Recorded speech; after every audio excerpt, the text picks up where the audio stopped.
제가 가진 성경으로는 신약 343페이지에 있습니다. 디모데후서 2장 2절의 말씀입니다. 한 구절인데요. 우리 모두가 한 목소리로 같이 읽겠습니다. 시작. 또 네가 많은 증인 앞에서 내게 들은 말을 충성된 사람들에게 부탁하라. 저희가 또 다른 사람들을 가르칠 수 있으리라. 아멘. 우리 한 번 더 읽어볼까요? 앞에 준비되어 있습니다. 한 번 더 읽겠습니다. 우리 청년들은 책방 준비해 주세요. 같이 읽습니다. 시작. 또 네가 많은 증인 앞에서 내게 들은 말을 충성된 사람들에게 부탁하라. 저희가 또 다른 사람들을 가르칠 수 있으리라. 아멘. 우리가 금요일에 찬양과 기도의 시간으로 시작하였고요. 어제는 두 번의 어떤 모임을 가졌었습니다. 많은 이야기들이 나눠졌었으나 크게 뭉뜬 것을 이야기해보자면 변화에 대한 이야기였죠. 우리의 내면이, 우리의 삶이, 우리의 신앙이 어떻게 변화될 수 있을 것인가. 우리가 한 가지 더 해볼 수 있는, 하나 더 노력해볼 수 있는, 한 걸음 더 앞으로 디뎌볼 수 있는 그 스텝은 무엇일 것인가. 그런 이야기들. 그래서 이것을 보기 위해서 여러 가지 이야기들을 많이 나눴었습니다. 즐거운 시간이었었고요. 그러나 또 여러 가지 이유로 인하여 또 생계를 위하여 참석하지 못하신 분들을 위하여서 제가 간단하게 또 썸머리를 해드리고자 합니다. 저도 설교 때 칠판 사용하려는 게 영 어색합니다만은 그냥 어제의 연장이라고 생각하시고 들어봐 주시기 바랍니다. 여러분, 우리가 우리의 인격이라고 말할 때에 우리는 어떤 것을 보며 그 사람의 인격을 이야기할 수 있을까요? 먼저는 그 사람에게 드러나는 외적인 모습이죠. 어떤 걸 선택하는지, 어떤 반응을 보이는지, 어떻게 행동하는지 우리는 그것을 보면서 말도 그 사람의 행동입니다. 일종의 행동이죠. 어떤 그 사람에게서 나오는 그 모든 모습을 보면서 그 사람의 인격에 대하여서 판단하고 생각해 보게 됩니다. 그런데 우리에게는 보이는 부분과 보이지 않는 부분이 있더라는 거예요. 우리 내면의 모습이 있잖아요. 겉으로 보이는 저의 이 외관의 육신뿐만 아니라 우리 마음속에, 각자의 마음속에 나라고 하는 자아가 있지 않습니까? 생각하고 판단하고 느끼고 밖으로는 다 표현하지 못하지만 내 안에 또 다른 전자 내가 있지요. 학자들이 사람마다 왜 이게 다를까? 특별히 민족마다, 문화마다 왜 이게 다 다를까? 그러한 생각을 하면서 사람에 대해서 한번 연구할 때에 이런 연구들을 했다고 합니다. 사람에게는 보이는 부분과 보이지 않는 부분이 있대요. 이게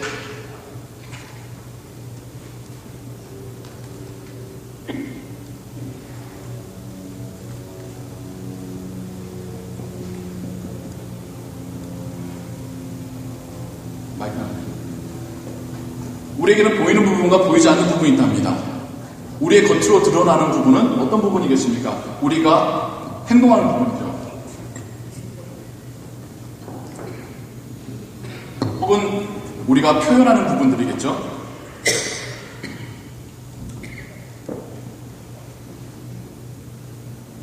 혹은 우리의 선택이 이런 부분들일 겁니다. 쉽게 말해서 액션이라고 쓰겠습니다. 근데 이것은 빙산이 바다 위에, 물 위에 나와 있는 부분처럼 굉장히 적은 부분이고요. 마치 이만큼이라고 할 때에 정말 이 지표면에 해당하는 부분이고요. 좀 더 안에 아주 넓은 부분들이 하나, 둘, 세 개가 더 있습니다. 보이지 않는 영역에서의 이 세 가지가 더 있더라는 겁니다. 그래서 이 행동, 표현, 선택에 직접적인 영향을 주는 우리 내면의 모습은 무엇일까? 라고 봤을 때에 그 가장 가까운 직접적인 영향을 주는 것이 이제 가치관이었습니다. 영어로 하면 무엇이 밸류업을 하느냐, 무엇이 좋은 것이냐, 좋은 것을 선택하는 거죠. 좋은 것을 표현하는 거고 내가 원하는 그 좋은 것을 위해서 행동하는 것입니다. 우리가 지폐를 우리 주머니에 담는 걸 좋아합니까? 흘리고 다니는 걸 좋아합니까? 갖고 있는 걸 좋아하잖아요. 그 행동은 왜 합니까? 돈이 좋기 때문에. 이건 좋은 것이기 때문에. 그러면 우리가 이건 좋은 거야, 이건 나쁜 거야, 이거에 대한 선택 기준은 어디서부터 오는가? 그걸 또 연구했더니 그 밑에는, 더 깊은 곳에는 신념이 있더라는 거예요. believe. 혹은 어떤 게 맞느냐 하는 true. 이게 맞는 거야. 맞는 거가 분명해야지 그 바탕에서 이게 좋은 거야가 있는 거죠. 어떤 게 맞는지, 어떤 게 틀린지를 모른다고 한다면 그것에 맞춰서 좋은 거, 싫은 거, 나쁜 것을 알 수가 없습니다. 결국 우리에게는 신념이 있어야 됩니다. 그러면 이 신념은, 옳고 그름에 대한 판단은 어디서부터 오는가? 가장 깊은 곳에는 세계관이 있다는 것을 사람들이 보게 됩니다. 월드뷰라는 건데, 어떻게 보면 리얼리티.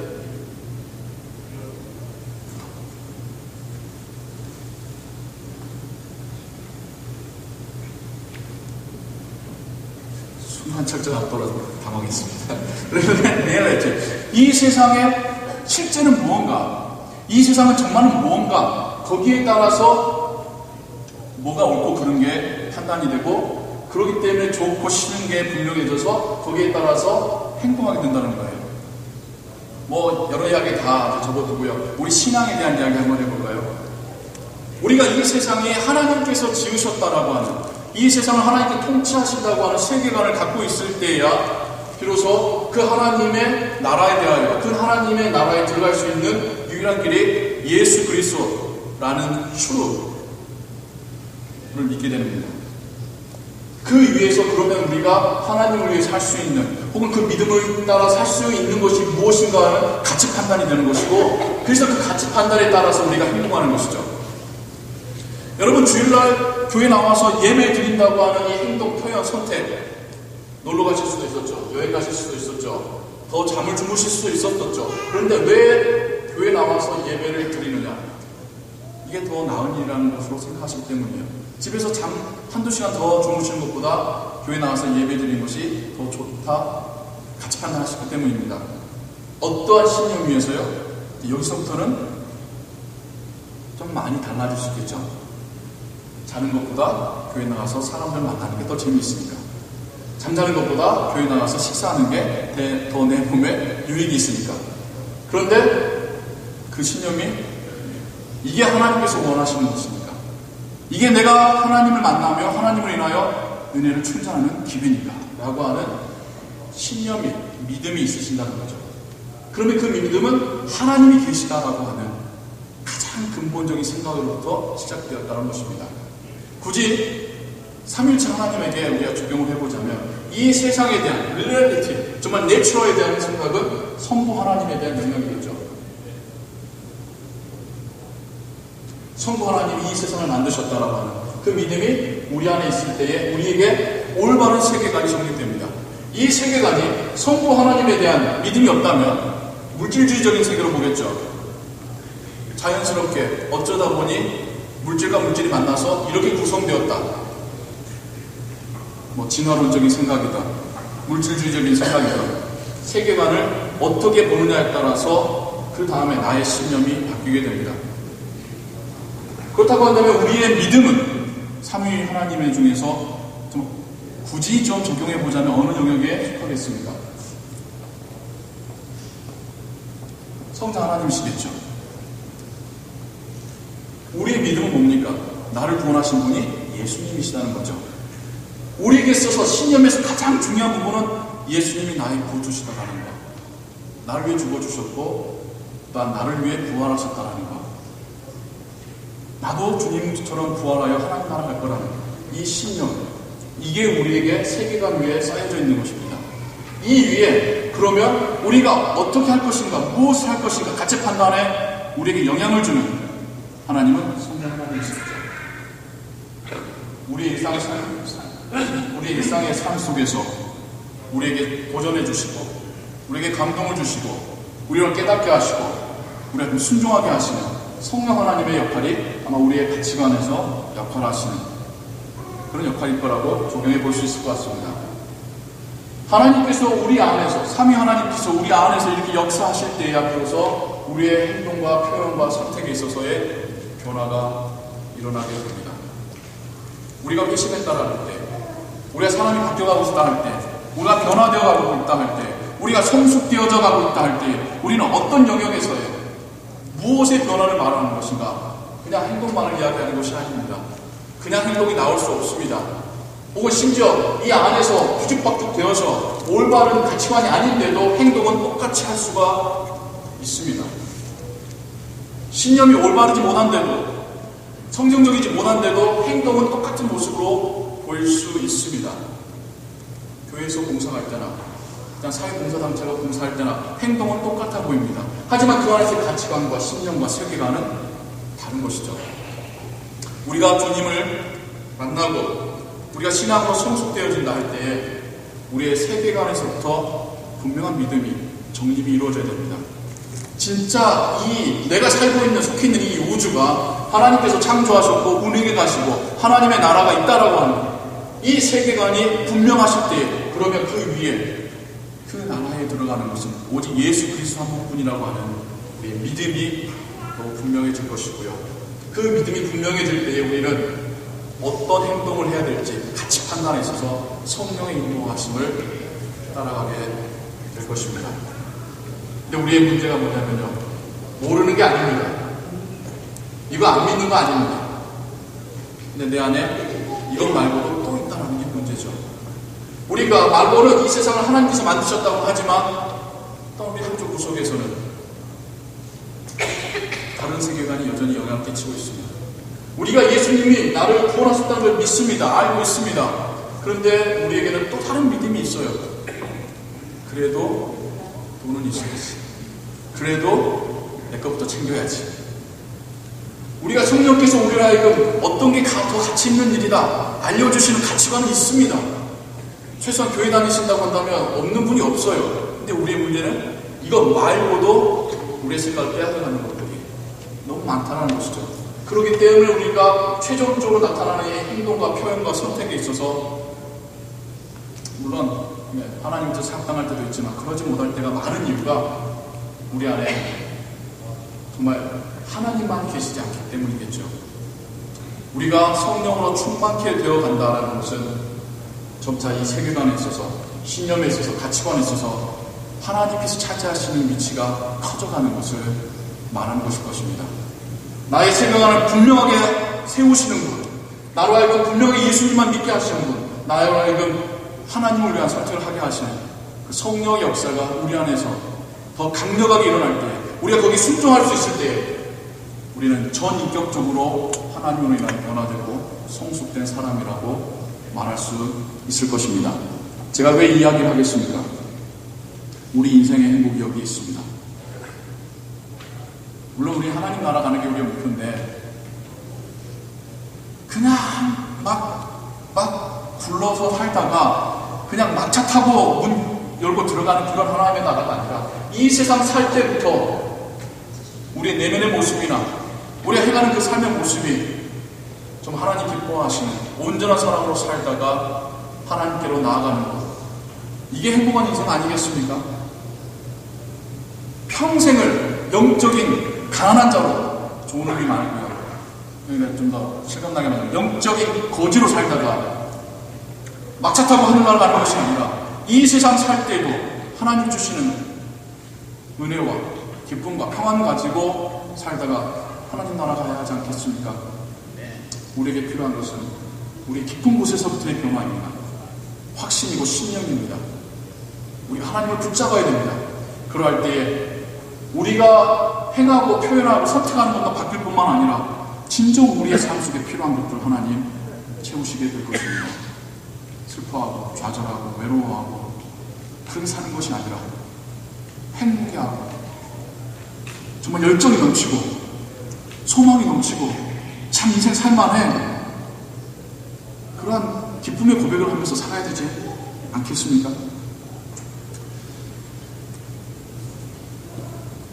어떻게 하면 우리가 이러한 삶을 살 수 있을 것인가?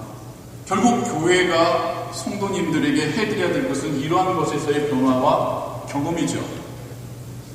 그걸 위해서 여러 가지들이 있는 겁니다. 물론 우리의 본질적인 사역은, 교회 사역은 예배입니다. 근데 예배를 통하여 하나님은 뭘 원하시느냐? 우리가 세계관에서부터 믿음과 가치관과 행동이 변화되길 바라시는 겁니다. 하나님은 우리가 그냥 앵무새처럼 말하는 것을 하늘나라에서 듣길 원하시는 게 아닙니다.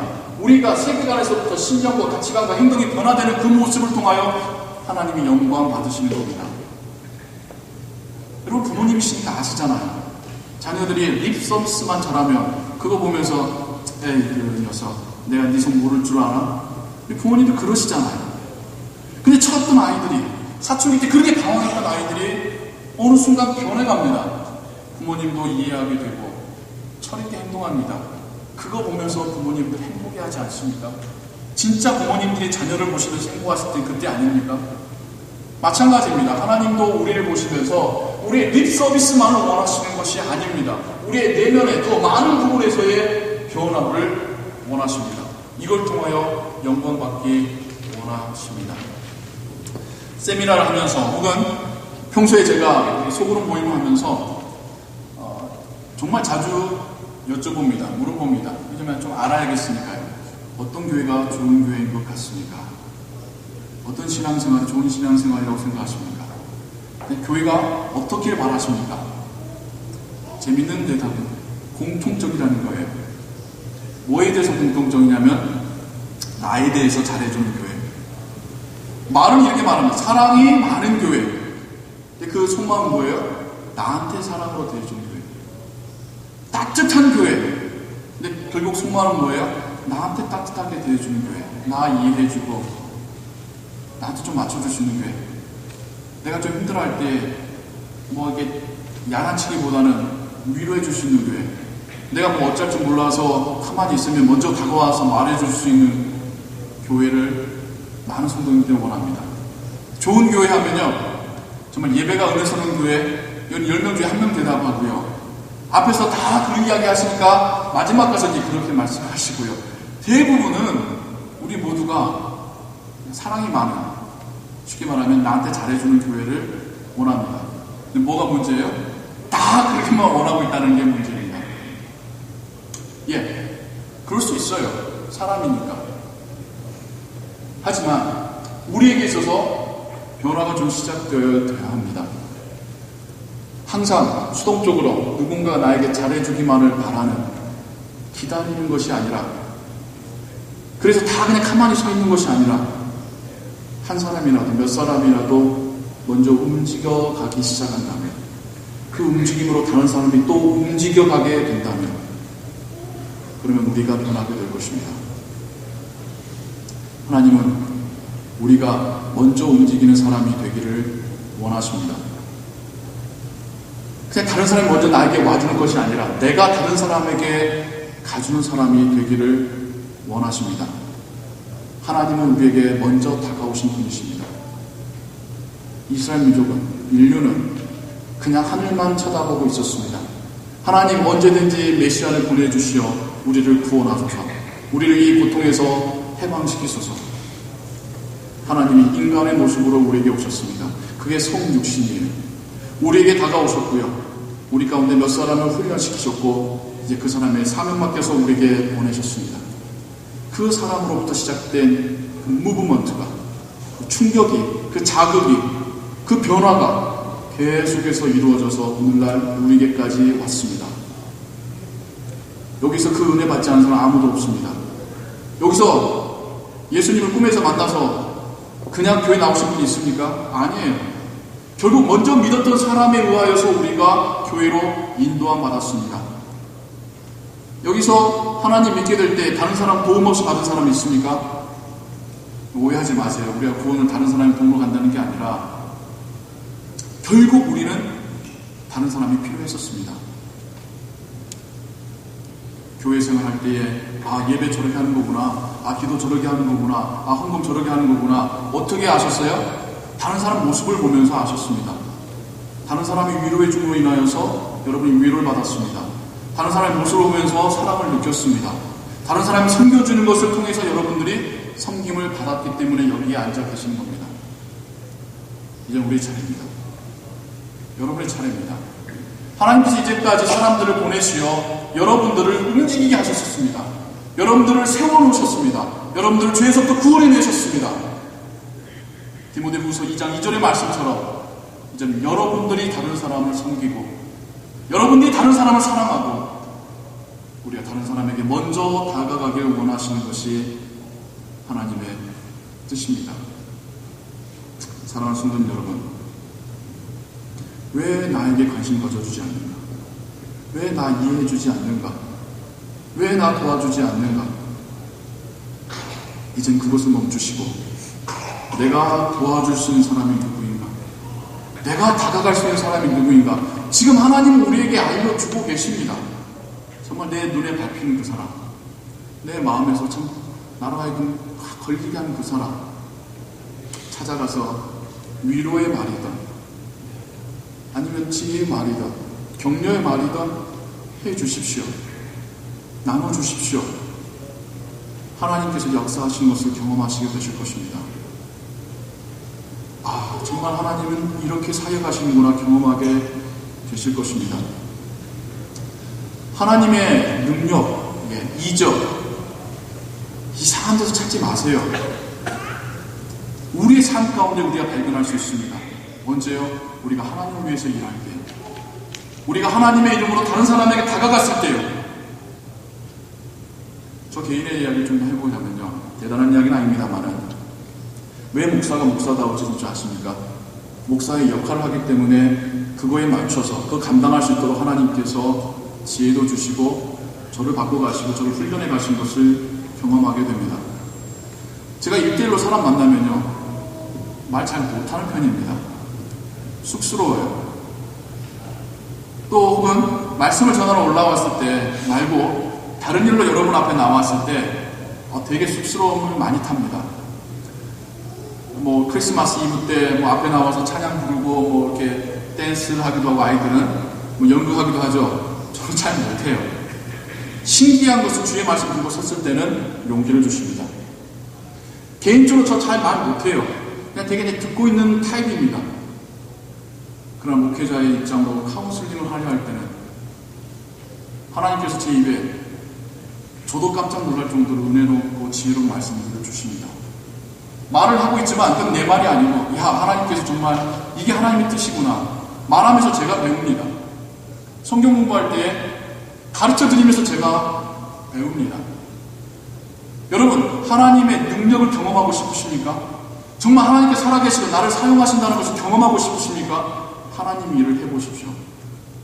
다른 사람을 돕고 다른 사람을 붙잡아주고 먼저 찾아가 보십시오. 여러분을 사용하시는 하나님을 경험하시게 될 것입니다. 우리가 하나님의 축복과 능력을 경험하지 못하는 이유는 그냥 서 있기 때문입니다. 나무그늘 밑에 앉아 쉬고 있기 때문입니다. 하나님께서 저를 도와줄 이유가 없기 때문입니다. 광야로 나간다면, 전쟁터로 나간다면 하나님께서 나와 함께 하시고 나를 위해 싸우시고 나를 사용하시는 것을 여러분 경험하시게 될 것입니다. 내가 다른 사람만을 위해서 그렇게 일한다고 한다면 나는 손해일까요? 그게 내가 변하는 길입니다. 제가 처음에 세계관, 신념, 가치관, 행동 이 이야기를 왜 했냐면 이게 변화되려고 한다면 그냥 수동적으로 여러분 앉으셔서 예배 드리신다고 해서 이게 안 변합니다. 알기는 하죠. 믿어지고 변화되지는 않습니다. 좀 냉정하게 말하자면요. 그냥 머릿속에 아는 건 많아지시게 되는 거죠. 진짜 내가 이게 변화되고 느껴지고 확신이 되고 하려면 하나님을 위해서 움직이시기 바랍니다. 결국 우리는 몸으로 배우는 사람들이에요.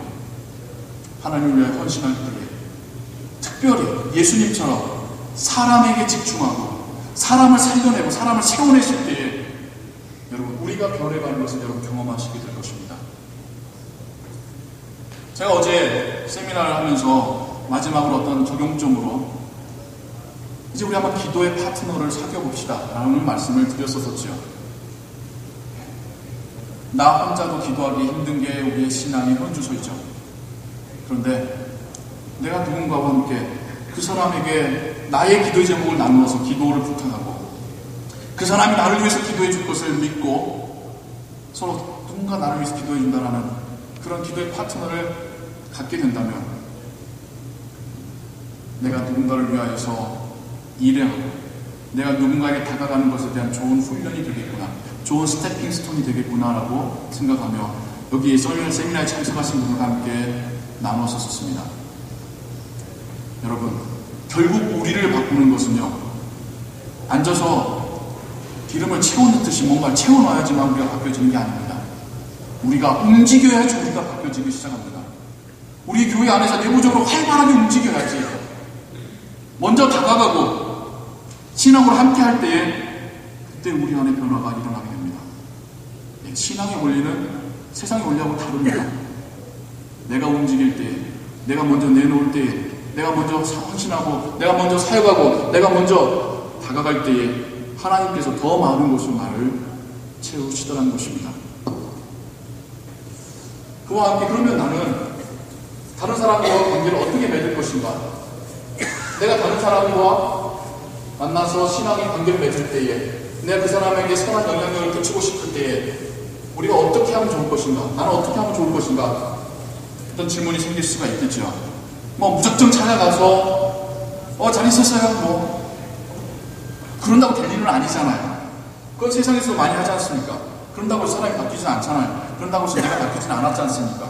그러면 우리는 예수님은 제자들에게 어떻게 하셨었는가를 같이 볼 필요가 있지 않겠습니까?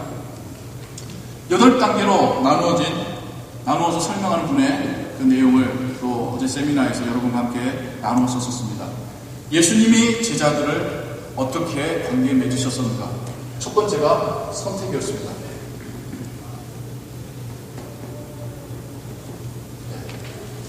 셀렉션. 제가 또 커야지 뒤에서 보는 것이죠.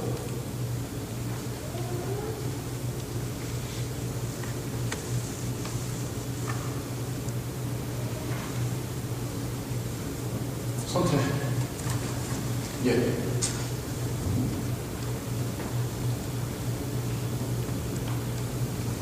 예수님께서는 수많은 군중을 무작위로 만나셨던 건 아닙니다. 제자 양육하셨던 건 아닙니다. 그 중에서 12명을 택하셔서 특별히 제자 양육을 하셨었습니다. 우리가 한 100명 정도, 청년들까지 다 하면 100명 정도 되는 교우들인데요. 모든 사람들을 다 만나고 모든 사람들과 다 친해지는 것은 현실적으로 어렵습니다. 하지만 이 중에서 내가 관계를 맺을 수 있고 맺기를 원하신, 하나님께서 원하신 그런 사람들은 분명히 있습니다. 모든 사람들을 다 품으려 하지 마시고 지금 나와 만날 수 있는 그 사람과 관계 맺은 다음에 나중에 또 다른 사람과 관계 맺으셔도 되니까요. 하나님께서 정말 나로 하여금 이때에 만나서 신앙의 관계를 맺게 하는 사람이 누구인가 기도하시면서 여러분 기도의 파트너를 정하시기 바랍니다. 기도의 파트너라고 해서 꼭 어떤 사람이 더 나이가 많아야 되고 혹은 무조건 나이 많은 사람이 나이 어린 사람을 항상 가르쳐줘야 되고가 아니라 말 그대로 서로 정말 신앙의 동역의 관계 될 수 있는, 그래서 처음에는 부부끼리도 괜찮지만 결국에는 가족 밖의 사람들과도 해볼 수 있는, 처음에는 자녀를 택하실 수도 있겠지만 결국에는 가족 밖에 있는 사람도 기도의 동역자로서 파트너로서 함께 해보실 수 있었으면 참 좋겠습니다. 기도가 필요합니다. 하나님, 저에게 기도의 파트너 될 사람, 서로 신앙으로 위로하고 격려하고 함께 갈 수 있는 사람 보내주옵소서. 이제까지 우리 외로웠잖아요. 어떻게 그냥 혼자 해보려고 하니까 외로웠지 않습니까? 힘들었잖아요. 그러나 내 옆에서 나와 함께 기도해주고 함께 신앙생활을 하는 사람이 있다고 한다면 우리 같이 이겨낼 수 있습니다. 기도하면서 찾아보시기 바랍니다. 기도하면서 하나님의 뜻을 구해보시기 바랍니다. 그러한 다음에 예수님께서 제자들과 무엇을 하셨는가? 함께 지내셨습니다. 어소시에이션. 예수님과 함께 자고 같이 먹고 같이 여행 다니고 함께 하면서 제자들은 예수님의 삶에서 배우게 됩니다. 기도의 파트너를 정하셨다고 한다면 일주일 내내 서로 관심 없이 지내다가 주일날 점심시간에 보고 잘 지냈어요? 절대 기도의 파트너가 될 수 없습니다. 그런 관계를 이제까지 많이 해왔었잖아요. 내가 변화되고 사람을 변화시킬 수 있는 관계가 되려면 함께하는 시간들이 더 필요합니다. 그 사람과 더 시간을 함께 나누어 보시기 바라요. 그래야지 서로 마음의 문이 열리지 않습니까? 세 번째로 그 사람들과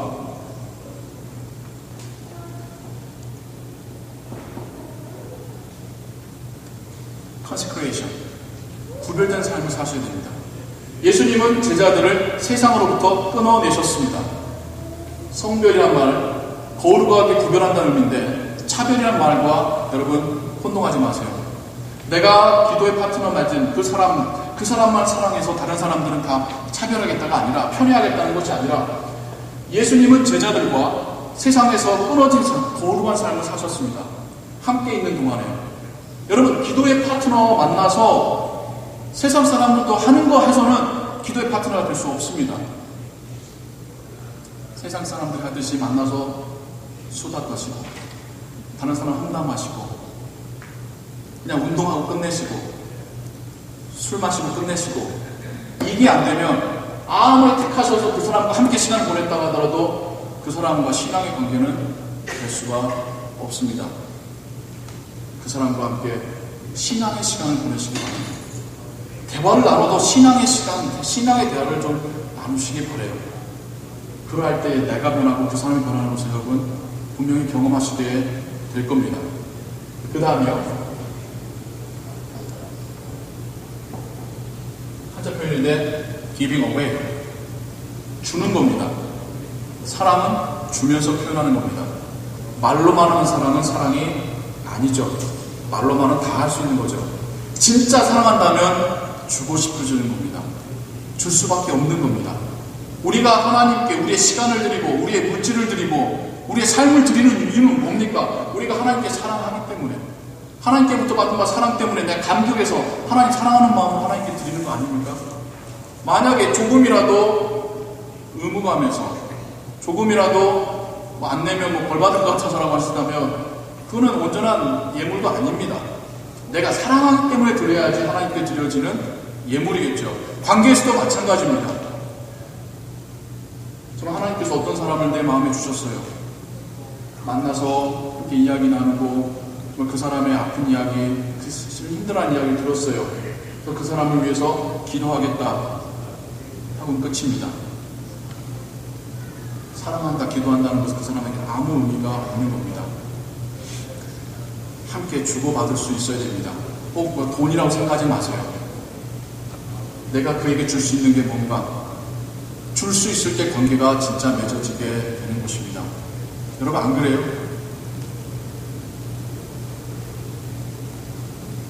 불필요한 이야기일 수 있지만 저는 이제 개인적으로 저에게 식사하자 어떤 뭐 마음을 감사함을 표현하실 때 되게 부담됩니다. 공개적으로 말하자면 되게 부담되고 안 받고 싶어요. 그런데 받아요. 그래야지 그분이 저에 대한 사랑의 표현을 할 기회를 드리는 거니까. 그리고 저는 어떻게든 그 정도의 가치는 못 되더라도 감사의 표현, 저도 사랑의 표현을 꼭 합니다. 제 아내를 통해서라도. 사랑을 주고받아야지 관계가 되어지니까요.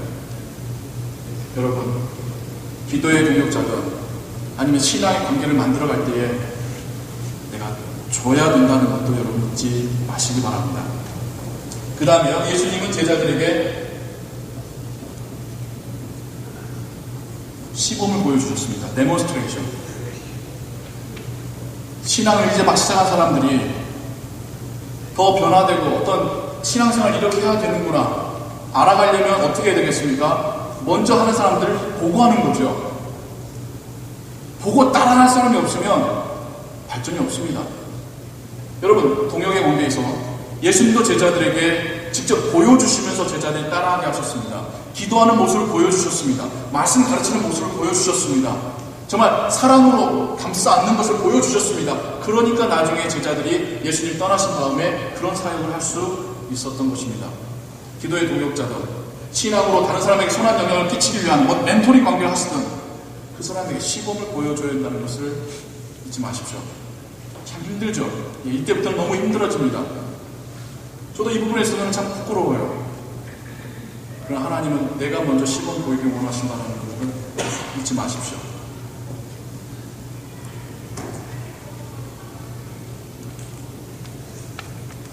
예수님은 가르치시면서 제자들이 실제로 해볼 기회들을 계속 주셨어요.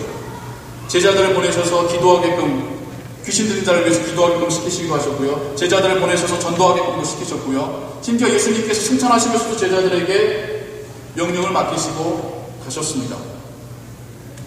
여기까지만 있어서 계속해서 혹 힘들까봐 그 사람이 일할 기회를 주지 않은 채 내가 다 해주고 있다고 한다면 그 사람은 성숙될 수가 없습니다. 사랑받아서 좋긴 하겠죠. 그러나 미숙아가 될 수밖에 없습니다. 그 사람도 일어나야 됩니다. 그 사람도 성숙되어야 됩니다. 그 사람도 단단해져야 됩니다. 그러기 위해서는 그 사람에게 일을 맡겨 주어야 됩니다. 위임한다고 할 때에 처음부터 잘할 수 있는 사람이 어디 있겠습니까? 실수투성일 겁니다. 내 마음에 안 들 겁니다. 그래도 맡겨주셔야 됩니다. 각오하고 맡겨주실 때에 처음에는 힘들지만, 처음에는 막 엉망진창으로 하지만 점차 나아지는 그 사람을 여러분 보시게 될 것입니다. 교회 사역들 있잖아요. 내가 혼자 다 할 테니까 너는 쉬고 있어가 아니에요. 같이 할 수 있어야 됩니다. 물론 준비도 안 된 사람 이식이라는 게 아닙니다. 함께 관계 속에서 준비가 되어져 갈 때에 함께 일할 수 있는, 여러분 위임하는 것은 그 사람에게도 성장하는 기회가 되지만 위임할 수 있는 우리에게도, 나에게도 신앙의 성장의 기회가 되는 것입니다.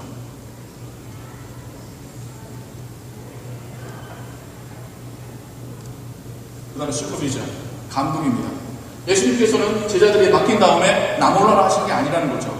잘하고 있는지 다시 한번 묻고 내가 도와줄 게 무엇인지, 심지어 떠나실 때에도, 승천하실 때에도 내가 다시 돌아올 것이다 말씀하셨죠. 어떤 일을 맡기실 때는 그 사람이 잘 해낼 수 있도록 보이지 않는 한 스텝 뒤에서 계속해서 지켜보시면서 도와주셔야 됩니다. 그게 위임입니다. 내가 하기 싫은 일, 내가 힘든 일 네가 좀 해줘가 아니라 정말 그 사람이 성공할 수 있게끔 환경을 만들어줘서 일을 맡기는 것이 위임과 감독인 것이죠. 이걸 통하여 예수님께서 무엇을 하셨느냐면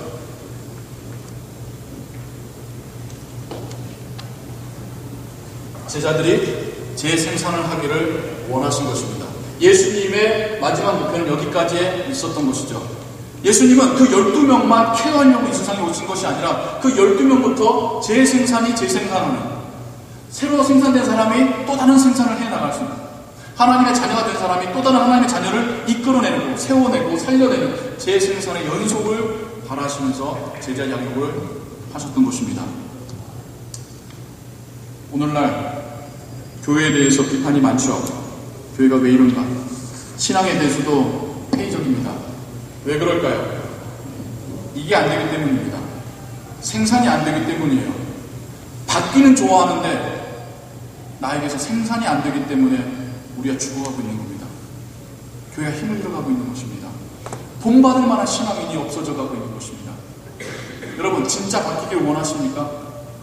정말 바뀌어서 행복해지시고 정말 승리하는 삶을 살기 원하십니까? 생산하시는 삶이 되셔야 합니다. 주님의 이름으로 다가가서 그를 위하여서 일하셔야 됩니다. 복잡하게 생각하지 마세요. 성경에 나와 있는 예수님의 원리를 이야기하려니까 부담도 되고 내가 어떻게 저럴까 생각하실 텐데, 이걸 쉽게 말하자면 그 누군가에게 친구나 멘토가 되어주시는 겁니다. 그 사람에게 필요한 양육을 해주시는 거예요. 이 양육을 성경 공부, 신학 교육이라고 생각하지 마세요. 갈팡질팡하고 있는 그 사람에게 하나님의 뜻으로 한마디만 해줘도 그건 양육입니다. 교회 갈까 말까? 교회 가야지. 그 말 한마디만 해주셔도 여러분 그 순간 그 사람을 양육하고 계시는 것입니다. 그 다음에 그 사람이 또 다른 사람에게 일을 할 수 있도록, 그 사람이 하나님을 위해서 일할 수 있도록 일을 맡겨주는 이 세 단계로 우리가 쉽게 줄여볼 수 있겠죠. 여러분 우리 교회 안에서 먼저 찾으시기 바라요. 우리 교회 안에서 기도의 파트너들이 많은 쌍들이 나타나기를 원합니다. 좀 누군가에게 친구나 멘토가 되어주세요. 우리 대학부들, 중고등부, 이제 교회 막 나온 사람들 멘토가 필요합니다. 그 누군가 자기에게 먼저 다가와줄 사람을 찾고 있습니다. 기다리고 있습니다. 여러분들이 먼저 가십시오. 교회 오래 나오신 분들, 직분자분들 먼저 가십시오. 대놓고 이야기하겠습니다. 제가 교회에 대한 만족도를 조사하면요, 물어보면요, 꼭 교회 오래 나오신 분들이 교회에 대해서 불만이 많으세요. 먼저 찾아가십시오. 여러분들을 기다리고 있습니다. 찾아가서 그들에게 함께 시간을 하시고, 정말 세상과는 구별된 삶을, 시간을 보내시고, 정말 그에게 좀 더 나눠줄 수 있다면 나눠주시고, 시범을 보여주시고, 그럴 때 그 사람이 세워져 가는 것을, 그 사람의 신앙이 건강해져가는 것을 보게 되실 겁니다. 하지만 그 과정 속에서 이미 하나님은 먼저 다가간 여러분들에게 더 큰 은혜를 주십니다. 내 안에 이런 모습이 있었나? 놀라운 모습을 여러분이 발견하게 되실 겁니다. 아니, 내가 이런 말을 할 수 있었었나? 하나님께서 여러분 입술 통하여 말씀하신 것을 보게 되실 것입니다. 내가 이렇게 나눠줄 수 있는 사람이었었나? 하나님이 여러분의 마음을 풍요롭게 하는 것을 여러분 경험하시게 될 것입니다. 우리 개인이 바뀌는 것, 우리 교회가 바뀌는 것, 여기서부터 저는 시작된다고 믿습니다. 그 누군가 나에게 다가오기를 기다리신 것이 아니라 내가 그 누군가에게 친구가 되어주시고 멘토가 되어주시기 위해 먼저 다가가신다면 하나님이 나를 사용하신 것을 경험하실 것입니다. 행복하다, 보람되다라는 것을 여러분 경험하시게 될 것입니다. 사람이 바뀌어가는 것을 보면서 좀 익사이드하다는 경험을 여러분 하게 되실 것입니다. 우리 모두가 이왕 살아가는 이 땅에서의 삶을 행복하게 살게 되기를 소원합니다. 우리 모두가 하나님 앞에 나아갔을 때에 칭찬받을 거리들이 있었으면 좋겠습니다. 여러분 기도하십시오. 하나님, 최소한 한 명만큼은 제가 제대로 세울 수 있는 사람 되게 하옵소서. 이제까지 몇 명을 세우셨습니까? 전도 다 하면서 여러분, 이제까지 여러분들 통해서 주님 영접하고 변화되고 새 사람이 되어서 그런 사람 여러분 몇 분 계십니까? 솔직하게 말하자면 우리 하나님 앞에 다 부끄러운 사람들입니다. 한 사람만이라도 우리가 한번 살려내보자는 거죠. 한 사람만이라도 우리가 좀 세워보고 양육해보자는 것이죠. 그게 진짜 신앙의 삶입니다.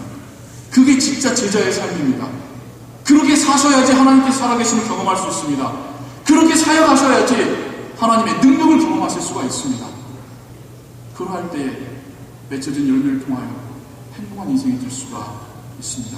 그러할 때 하늘나라 바라보면서도 내가 그 나라 가리라 찬양할 수 있게 되는 것입니다. 우리 모두가 하나님 앞에서 어떻게 쓰임받게 되시기를, 우리 모두가 이 변화를 경험하시게 되시기를 주님의 이름으로 축원합니다. 기도하겠습니다. 하나님, 나를 사용하여 주옵소서. 이제는 나를 통하여 일하여 주옵소서. 하나님, 내 눈에 하나님께서 바라보고 계시는 그 사람을 보게 하여 주옵소서. 하나님께서 하고 싶으신 그 말씀 우리 입술에 주옵소서. 하나님께서 그 사람에게 주고 싶은 그것을 우리가 주게 하여 주옵소서. 하나님, 단 한 사람이라도 살려낼 수 있는 우리의 삶이 되게 하여 주옵소서.